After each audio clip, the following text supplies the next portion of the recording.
which one of these teams moves on ahead and which one will be going home. Well, right now we can see Flux Esports on the right-hand side with the red team, with the second pick, and also with a really different kind of draft, the one that I was used to see. Apex47 not using his crowd control heroes and applying and making the Estes here, like making his way through with that Estes here. Also, I think this is the first time seeing an Estes in the tournament. Apex47, Rosa in the mid lane facing Suso and also Jasmine. It's gonna be really tough for Rosa to stand up against two in his lane, in the mid lane, because Grok will always clear out this wave really fast with using the first kill. On the jungle, there hasn't been any kind of force or any kind of invade whatsoever. Alien and Jack. I think this is gonna be a really interesting XP lane since both of these picks are actually banned heroes. Oh, actually, Allen gonna get caught here, is trying to dash himself to safety. You can see Ben just sitting there waiting to put on the damage. And unfortunately for fireflux Esports, that's gonna be a first blood for Niightmare. But they're gonna go ahead, try to make Jasmine pay for it. You can see he's down to about 10% health. A flicker used by Rosa, still trying to get the auto attacks. And he decides his fate shall need to be decided by a tower. Oh my god, he made it personal. Rosa made it personal with Jasmine. He did use his flicker just to get that kill secured for Flux Esports, and right now they will be in advantage for taking that first turtle, but they have to make sure that too easy for Lexi isn't able to reach that retribution though. Yeah, you see Lexi actually able to come in there from the side, snatch that away from fireflux. You just talked about it, and that was unfortunate too, because you had Rosa trying to teleport home, Alien wasn't there yet, and you had 4 members from Niightmare over there trying to press their advantage and get that frustration out of fireflux, and it paid off as they were able to steal away that turtle. Using that Grok to annoy the junglers is a really good tactic, but when it comes to assassin junglers, here seeing a utility jungler such as the Barats, I think it's gonna be really hard for Jasmine to be annoying as he thinks he can be, but Tennessee uses the ult. Yeah, Jasmine is going to have to use that wild charge to get himself back to safety. A wall is actually going to split up the fireflux. He has been absolutely, actually very surgical with with all of the walls he's been using here. Once before to go ahead and isolate and keep that buff very close so that he could try to steal it, and then just isolating it so that Apex gets separated from his herd and almost actually in a little bit of trouble there. But thankfully they're able to still keep it at 1-1 apiece.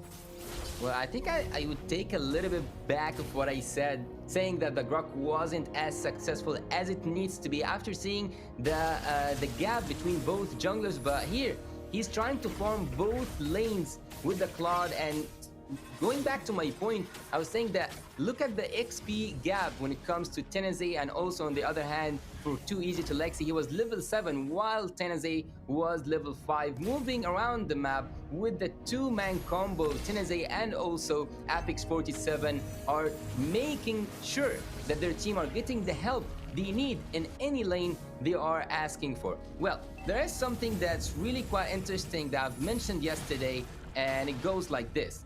If you made a mistake with an assassin hero as a jungler, it's so hard to recover, but if you made a mistake while using a utility hero as a jungler, it's not that hard to recover. Yeah, and that's true, especially when it comes to like assassins and stuff. Well, we do have a match coming, or a little bit of a fight coming here. Jasmine does get popped up.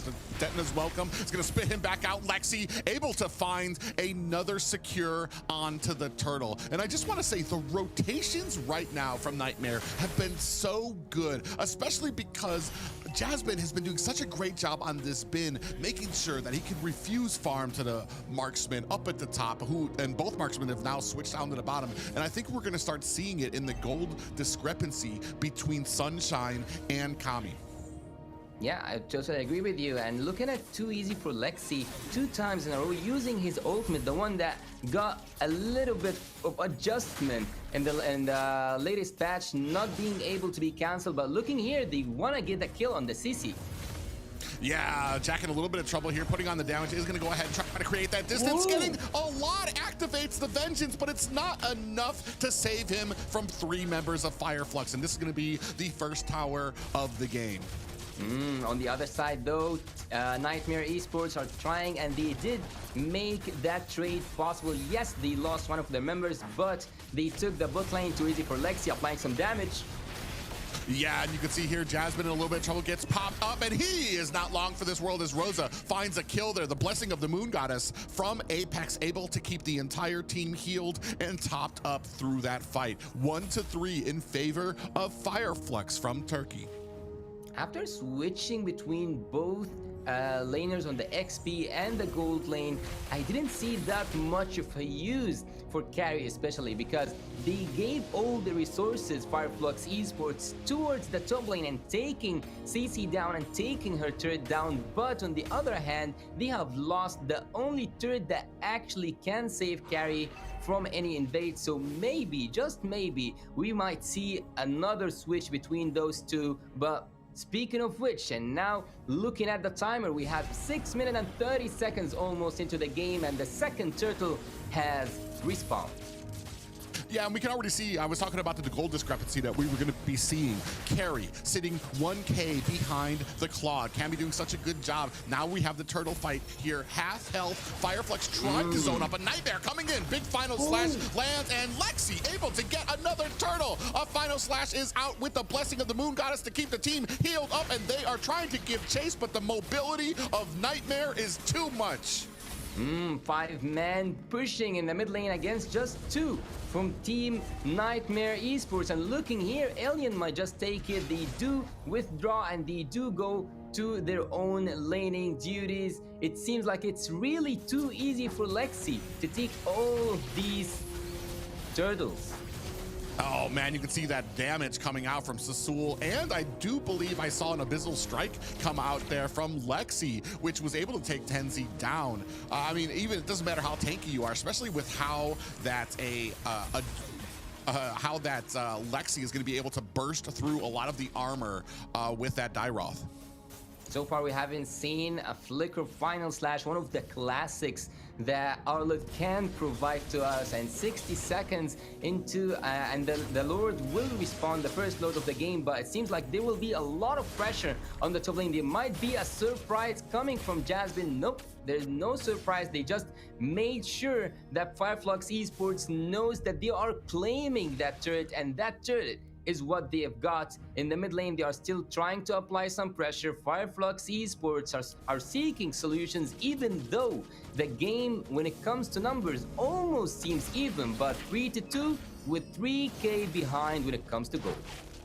Ooh, Detna's welcome does land. Tenzi does spit him out. Lexi gets taken out very quickly. Now, the one thing for me is that this Ubi strat of healing up your team and like keeping them grouped up is working for Fireflux. However, it doesn't matter if your team is not landing these retributions. If you're starting to get out gold, like right now, most of the objectives have been going over to Nightmare Esports. Lexi just doing such a great job of getting in there and being able to snatch those objectives away from Fireflux Esports to the point where they're actually behind, despite how well they're doing in some of the team fights.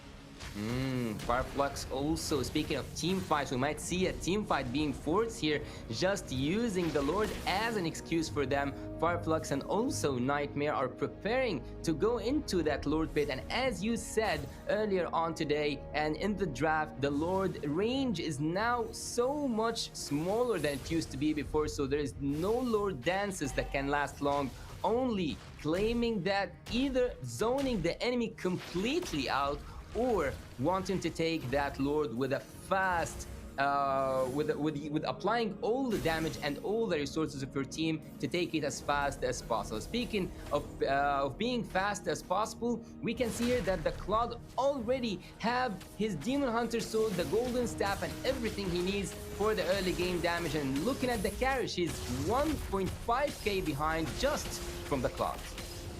Yeah, this Lord actually might go over. They're going to try a big pop-up. Lexi gets the Lord. Another objective for Nightmare Esports. The pride of Lausch giving it to Fireflux right now. You can see that blazing duet going into the back lines. Kami finds a kill onto Alien. Tenzi Tenzi gets taken down by Jack, and Kami still is not done. He is hungry for blood. Apex goes down. That is 4 members down for Fireflux Esports as Nightmare taking it to the mid tower. Let's take a look at that replay. Whoa. Look at the big pop-up that's going to happen, or actually this is after the Lord fight as they continue in there. That blazing duet shredding them from behind. Kami takes 1 kill, but he's not done. He focuses down Apex as he tries to get to the safety of the tower.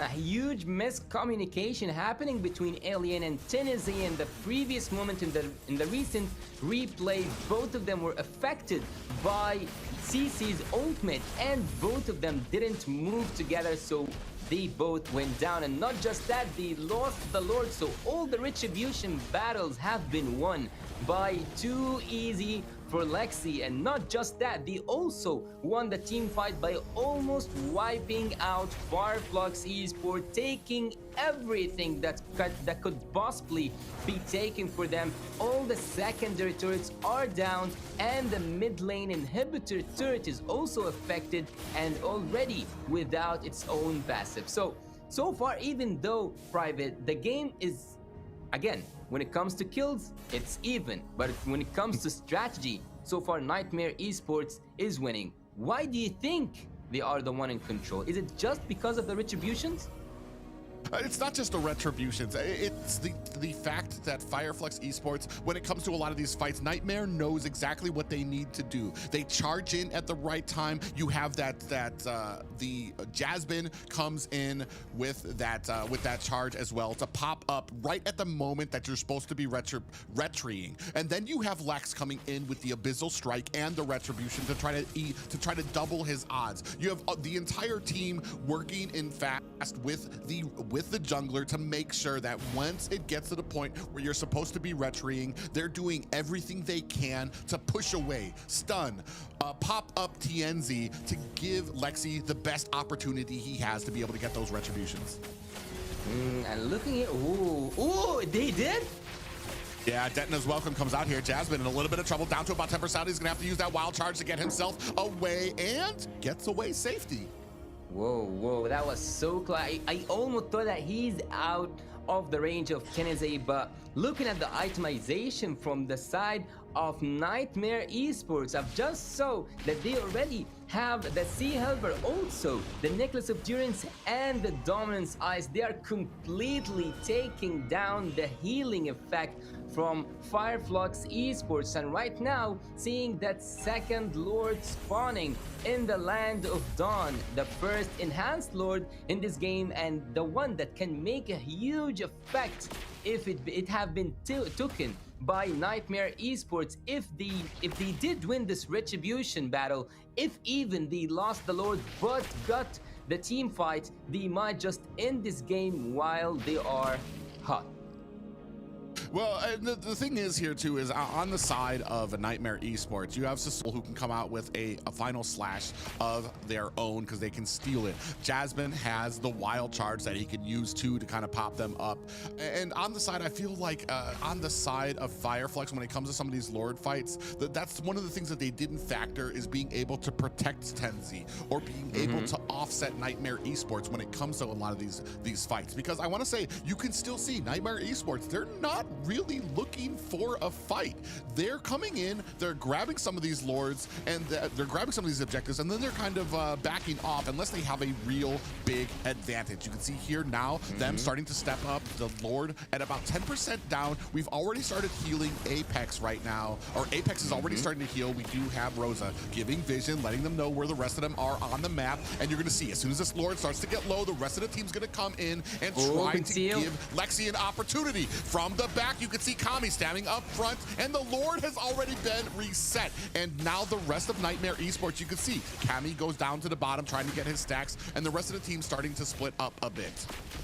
Taking some HP back, Kami, after losing a lot of his HP, and giving and providing vision from Jasmine is just remarkable. Team Fireflux Esports cannot go into that Lord fight. They are just not prepared, and what's really just like roaming around my head right now, Susol didn't steal any ultimate from Fireflux Esports. So what are they actually planning on? Maybe they will go on the opposite side of the lane. Claude is the only person, or like the only marksman who's allowed to go and split bush. But here Fireflux goes, and Jasmine giving a lot of vision. Yeah, Jasmine does land the wild charge there. Pops up too. Blessing of the Moon Goddess is out, healing up the rest of the team. Sunshine able to find a kill onto Susol. This actually might be the advantage that Fireflux needed before this Lord fight. Out comes the vision from Rosa. They're trying to hunt down Lexi. You can see the zigzags out there, and doing a great job of protecting him is Niightmare Esports. So they're able to get back, but this is a Lord fight that might be going to Fireflux. Leaving the split bushing, or like the opposite laning clearance, causes Niightmare Esports the loss of the first inhibitor turrets due to minions. Minions clearance, ladies and gentlemen, was better from the side of Fireflux Esports, taking that Lord, and for the first time, and also, and this is funny actually to say, Tennessee didn't even have the retribution this time. So I'm not gonna say Tennessee won a retribution battle, even retributed this Lord. He just took the Lord without any kind of contesting from the side of Niightmare Esports. The Lord is marching from the top lane, and I think that it is so dangerous to defend this Lord, especially with having the Estes on the opposite side of the map. Susol must do something. Maybe that thing is to steal the Estes ultimate. Oh, we can see right here, they're starting to put the pressure onto Niightmare Esports. Tezzy up front, taking all the damage. Not too far off behind him is Apex, trying to give off a lot of that healing. Luminous Lord up at the top. You can see the rest of Niightmare Esports trying to contend with it to burst it down. Now, that last fight, they did something different. Fireflux realized what they don't want is a 50-50 shot here, because they cannot compete. We do have a flicker with the final slash. In comes the blazing duet. Kami gonna put the finishing touches. Jasmine goes down. Alien is down. That is a 1-for-1 right now as they are continuing. Sunshine finds a kill onto Lexi. Tenzi up in the front, still trying to take the damage. You can see Apex comfortably behind him with those heals, and this might be the end for Niightmare Esports if they can continue on this pressure. More minions charging up at mid. Sunshine comes in looking for some damage. We're starting to get onto the core. Half health down to about a third, 10%. This might be it. Niightmare Esports trying to push back. Rosa finds a kill onto the marksman, and this is game. Fireflux Esports come back with a game. This is going to be game 1 for